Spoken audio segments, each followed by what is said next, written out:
बिस्मिल्लाहिर्रहमानिर्रहीम। अस्सलाम वालेकुम दोस्तों, चैनल पर नए हैं तो चैनल को लाइक और सब्सक्राइब करें। आज कुरान मजीद के बारे में बयान करेंगे।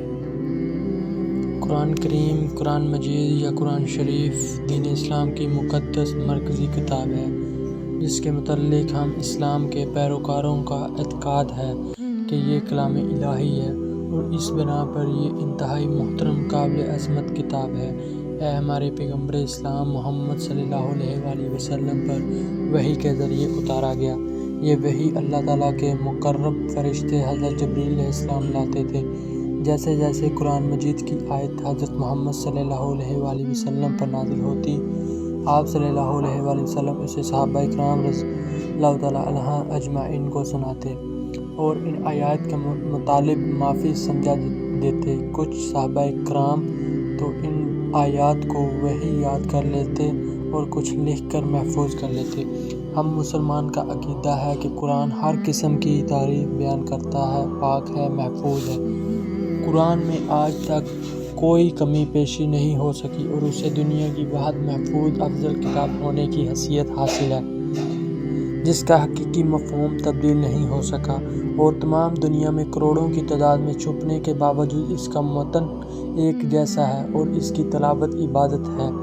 और सहिफ़ इब्राहीम, ज़बूर और तौरात और इंजील के बाद आसमानी किताबों में ये सबसे आखिरी और अफजल किताब है और साबिक़ा आसमानी किताबों की तस्दीक करने वाली है। अब इसके बाद कोई आसमानी किताब नाजिल नहीं होगी। कुरान की फ़साहत, बलागत के पेश नज़र उसे लगवी मज़हबी लिहाज से तमाम अरबी किताबों में आला तरीन मुकाम हासिल है। नेज़ अरबी ज़बान, अदब और इसके नहवी सरफ़ी क़वाइद की वहादत वारतका में भी कुरान का ख़ासा अहम किरदार दिखाई देता है। चुनांचे कुरान के वाज़ा करदा अरबी ज़बान के क़वाइद बुलंद पाया अरब मुहक़्क़ीक़ीन और उलमाए लगत मसलन सुवैबिया, अबूअला, सऊद अल-दुआली और खलील बिन अहमद फ़िरहदी वगैरह के यहाँ बुनियादी माख़ज़ समझे गए। गोया के नाज़िल कुरान से काबिल अरबी ज़बान का अदब ख़ासा वसी और इसका दामन अल्फाज, तराकीब और तशबीहात, इस्तरात से लबरेज़ था, लेकिन वो मुतहिद नहीं थी। कुरान को ये इम्तियाज़ हासिल है कि उसने अरबी ज़बान को एक बुनियाद पर मुहद्दिद किया और हसन कलाम, रूहानी फ़साहत, बलागत और एजाज़ बयान के ऐसे शेपारे पेश किए जिन्हें देखकर फ़साए अरब शर्मसार थे। नेज़ कुरान ने अरबी ज़बान को मिटने से भी बचाया। जैसा कि बहुत सी सामी ज़बानें वक्त के गुज़रने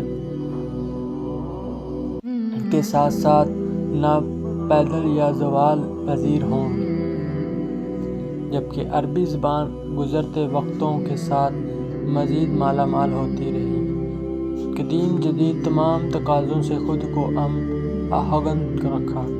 कुरान में कुल 114 सूरतें हैं, जिसमें से 87 मक्का में नाजिल हुई और वो मक्की सूरतें कहलाती हैं और 27 मदीना में नाजिल हुई और वो मदनी सूरतें कहलाती हैं।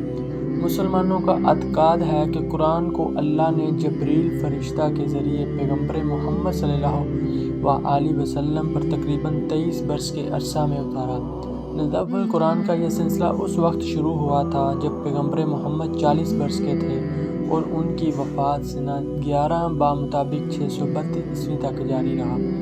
नेज़ मुसलमान ये भी अकीदा रखते हैं कि वफ़ात नबवी के बाद सहाबा ने इसे मुकम्मल एहतमाम हफाजत के साथ मुंतकिल किया और उसकी आयतें महकामात का दर्जा रखती हैं। नेज़ कुरान या क़यामत काबिल अमल और हर दौर के हालात का हल पेश करता है। कुरान का सबसे पहला तर्जुमा सुलेमान फ़ारसी ने किया।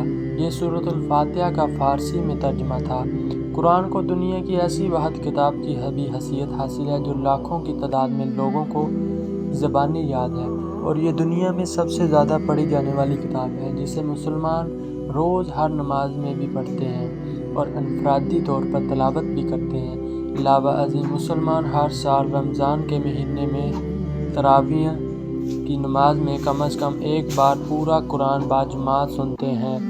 قرآن نے مسلمانوں کی عام زندگی، عقائد و نظریات، فلسفہ، اسلامی سیاسیات، معاشیات، اخلاقیات اور علم و فنون کی تشکیل میں بنیادی کردار ادا کیا۔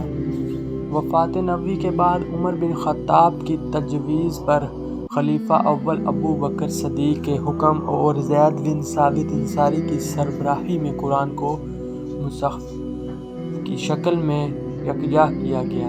عمر بن خطاب کی وفات کے بعد یہ نسخہ ام المؤمنین حفصہ بنت عمر کے پاس محفوظ رہا۔ خلیفہ سوم عثمان بن عفان نے جب لہجوں کے اختلاف کی بنا پر قرأت میں اختلاف دیکھا تو حفصہ سے قریش کے لہجے میں تحریر شدہ اس نسخے کی نقل کی اجازت چاہی تاکہ اسے معیار بنایا جائے۔ اجازت ملنے کے بعد انہوں نے مصحف کی متعدد نقلیں تیار کر کے پورے عالم اسلام میں بھیج دیں اور تمام مسلمانوں کو حکم دیا کہ وہ اس مصحف کی پیروی کریں۔ ان نسخوں میں سے ایک نسخہ انہوں نے اپنے پاس بھی رکھا۔ یہ تمام نسخے اب مصحف آسمانی کہلاتے ہیں۔